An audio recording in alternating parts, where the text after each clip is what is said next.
He walked into the house in the dark, carrying a lamp he'd turned down so low it barely threw a shadow. He knew where the bedrooms were. He knew the layout. He moved past the two little girls sleeping downstairs without touching them. He'd come back for them, and went upstairs to start with the parents. He didn't rush. That's what makes this worse. June 9, 1912, Villisca, Iowa, population 2,500. A farming town so ordinary that neighbors left their back doors unlocked and children played barefoot in the streets past dark without a second thought. That night, 8 people went to sleep in a white 2-story house on East 2nd Street. None of them woke up. The Moore family had spent the evening at a Children's Day program at the Presbyterian Church 5 minutes from home. Josiah was 43. Sarah was 39. Their 4 children, Herman, 11, Catherine, 10, Arthur, 7, and Paul, just 5, had performed their recitations that night. 2 of Catherine's friends, sisters Lena Stillinger, 12, and Ina, 8, were invited to sleep over. The family walked home after 9:30 and went to bed. It was a boring Sunday, the kind of boring that feels safe until it isn't. By morning, every one of them was dead. Their neighbor, Mary Peckham, noticed the house was too quiet at 7 the next morning. No chimney smoke, no children in the yard. She knocked. Silence. She tried the door. Locked.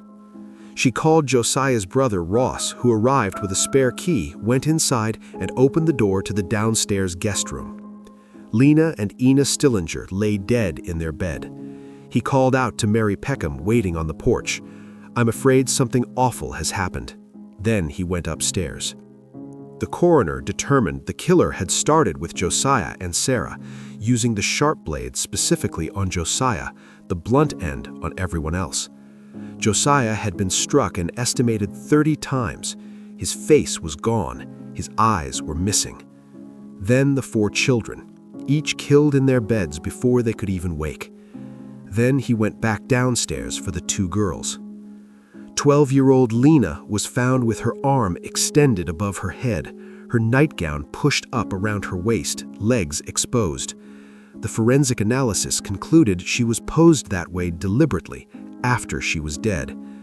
The axe, Josiah's own, taken from the coal shed, was found leaning in the girls' room. Beside it, a slab of uncooked bacon wrapped in cloth placed at Lena's feet. Every mirror covered with clothing, every window sealed with aprons and skirts. The lamp at the foot of the bed, chimney removed, wick turned to the dimmest possible flame. And in the kitchen, a bowl of water swirling pink with blood. Signs that he had lingered, that he had taken his time before leaving.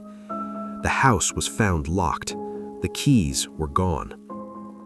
The sun came up on June 10th like it was any other Monday. That was the problem. A doctor named F.S. Williams was among the first on scene. When over 100 townspeople pressed toward the house that afternoon, he stood in the doorway and told them plainly, "Don't go in there. You'll regret it until the last day of your life." Most of them went in anyway. That first hour was a catastrophe that would stay smoking for the next 100 years. Before we go further, a quick note. Everything you've heard so far comes from documented records, newspapers, court reports, and historical research surrounding the Villisca murders. Cases like this are often distorted over time. This one has been reconstructed carefully, piece by piece, to keep it grounded in what actually happened. If this kind of investigation is what you're here for, consider subscribing. Now, let's come back to Villisca.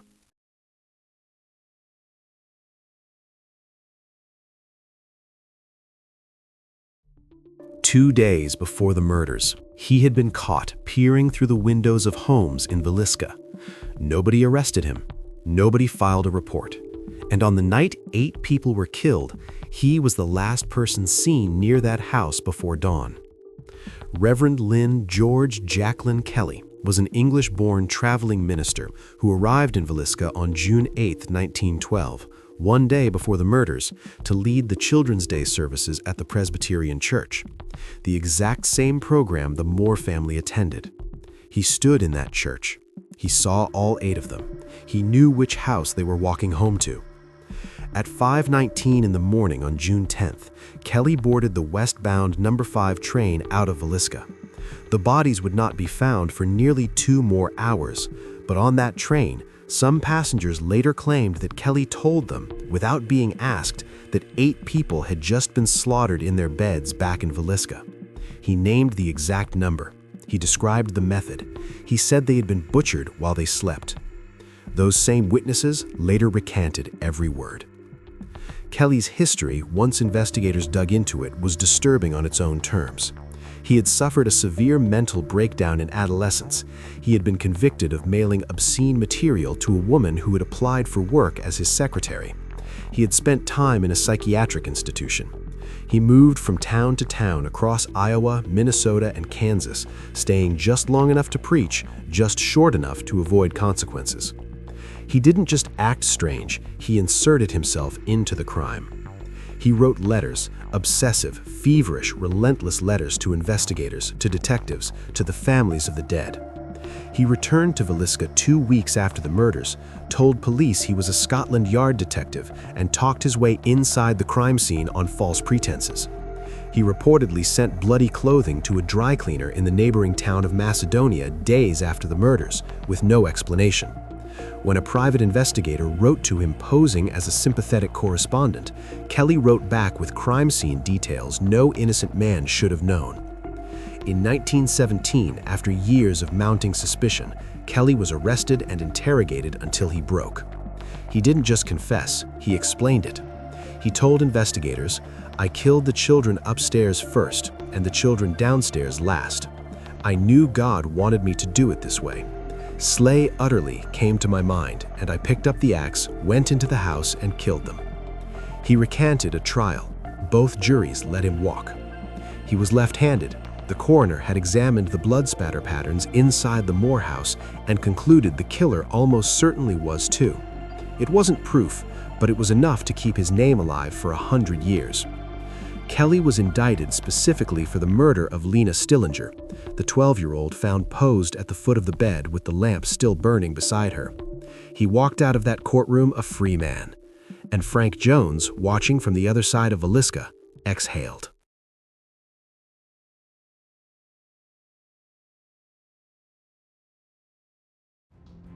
Two months before the murders, the Titanic sank. It was the biggest story in the world. Then, a family of 6 and 2 little girls were axed in their beds in a small Iowa town, and it knocked the Titanic off the front page everywhere. That's the gravity of what happened in Villisca. And from the very first day, the name the town kept saying wasn't Kelly's. It was Frank Jones. Frank Fernando Jones was Iowa State Senator, founder of the Villisca National Bank, and the dominant force in Montgomery County for the better part of 2 decades. For 7 years, Josiah Moore had been his best employee, loyal, effective, trusted with his most valuable accounts. Then, in 1907, Moore left. He took his client relationships, secured the John Deere franchise that had been the crown jewel of Jones's implement business, and opened a competing store directly across town. Moore's store thrived. Jones's suffered. By 1912, the 2 men crossed the street rather than share a sidewalk. In a town of 2,500 where reputation was currency, that kind of public defeat didn't fade. It burned. And then there was the rumor that went further than business. People in Villisca whispered that Josiah Moore had been having an affair with Jones's own daughter-in-law, a woman whose rumored indiscretions had become difficult to conceal largely because she had developed the habit of arranging meetings by telephone at a time when every call in Villisca had to be placed through a human operator. There were no private conversations in a town that size. Everyone went through the same switchboard. If Jones didn't know, everyone else did, and in a town like that, someone would have made sure he found out. Moore hadn't just taken Jones's franchise, he had reached inside Jones's own family. The victims' families never doubted who was responsible. Rossmore, Josiah's surviving brother, believed Jones had ordered the killings until the day he died. Joe Stillinger, father of Lena and Ina, believed the same. Their mother, pregnant at the time of the murders, miscarried in the weeks that followed. The 8 people buried after June 9th were not all who were lost. In 1916, private detective James Newton Wilkerson of the Burns Detective Agency built a case that Jones had hired one man known as William Insane Blackie Mansfield, an ex-convict, former U.S. Army soldier, and cocaine-addicted drifter, to carry out the killings. Mansfield had his own trail. In 1914, 2 years after Villisca, he was the prime suspect in the axe murders of his own wife, infant child, and in-laws in Blue Island, Illinois, the same while they slept blunt force method. A grand jury convened. Payroll records appeared placing Mansfield in Illinois the night of the Villisca murders. The case collapsed. But one witness refused to disappear. A restaurant owner from Shenandoah named R.H. Thorpe, who told investigators he had seen Mansfield boarding a train at Clarinda the morning after the murders, and that Mansfield had said he'd walked there from Villisca. If Thorpe was telling the truth, the alibi was a fabrication.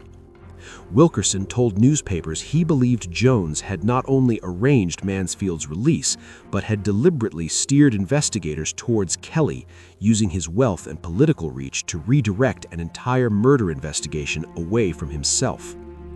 Jones died in 1930. Never arrested, never charged. No verified alibi for June 9, 1912 ever produced in his name. These theories don't agree with each other, but they overlap in ways that are very hard to ignore. And neither of them, not Kelly, not Jones, explains what was happening across 4 states in the years surrounding that June night.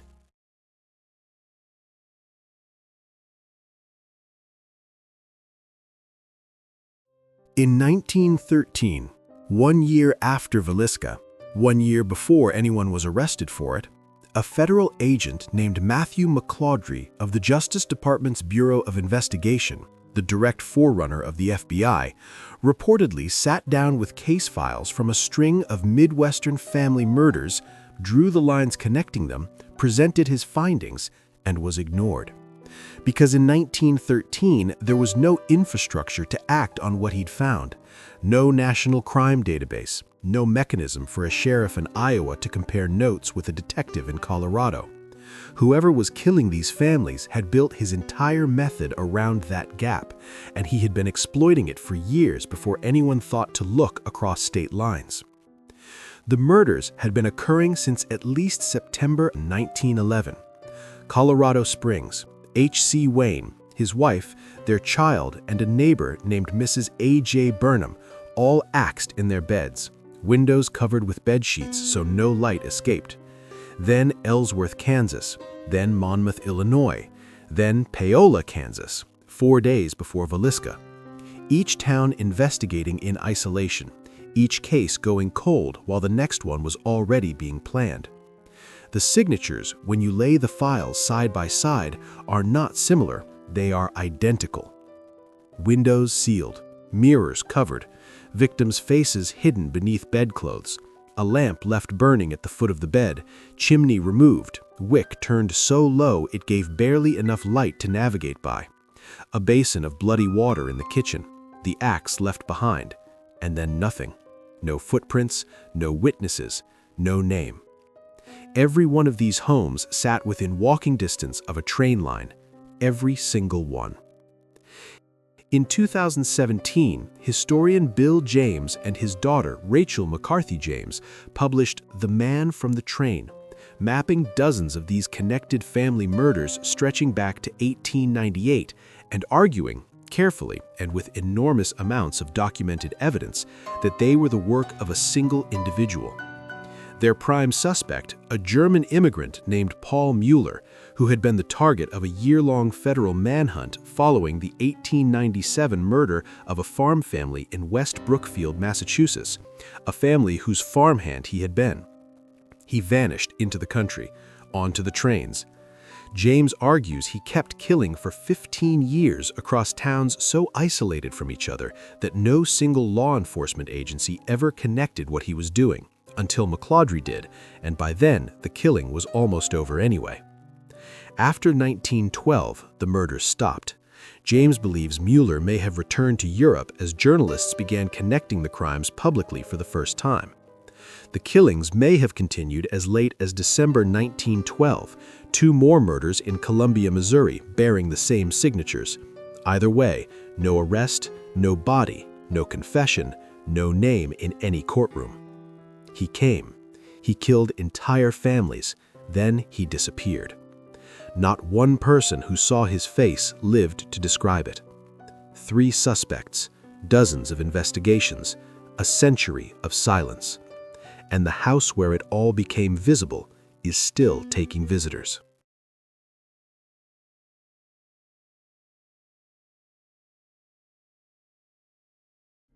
In 1994, a man named Darwin Lynn drove past a white 2-story house in Villisca with a for sale sign out front, called the realtor that night, put in a lowball offer with a midnight deadline, and didn't tell his wife Martha what he'd done until months after the sale closed.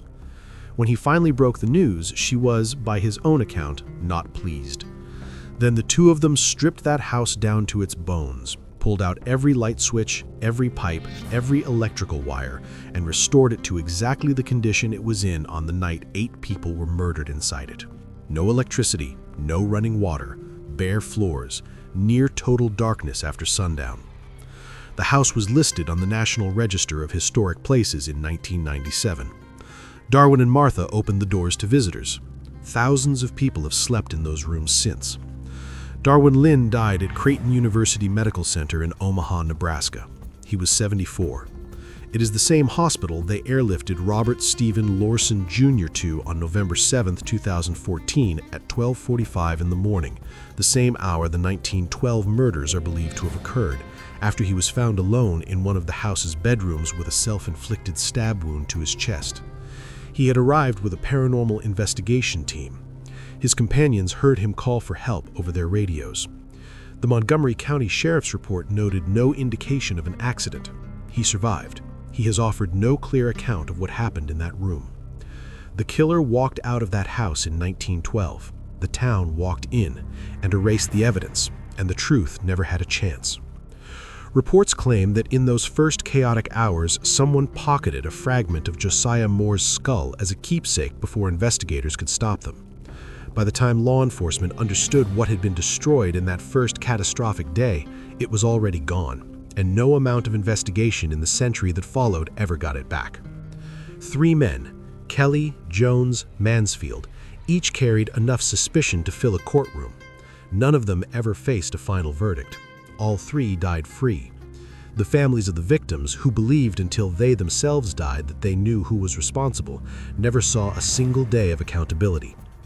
On June 12, 1912, Villisca buried its dead in the town square. Thousands attended. National Guardsmen lined the streets. The funeral cortege was 50 carriages long. The youngest in those carriages was 5 years old. Herman, Catherine, Arthur, Paul, Lena, Ina, Josiah, Sarah. The case is officially still open. The evidence is largely unworkable. The suspects are dead. And at 508 East 2nd Street, the house that has held all of this, the murders, the failed trials, the tourists, the man who bled at midnight, the slow death of the man who tried to preserve it, is still open for overnight stays. No electricity, no running water, the same darkness the killer moved through. The lamp is still on the floor at the foot of the bed. It hasn't moved in 112 years.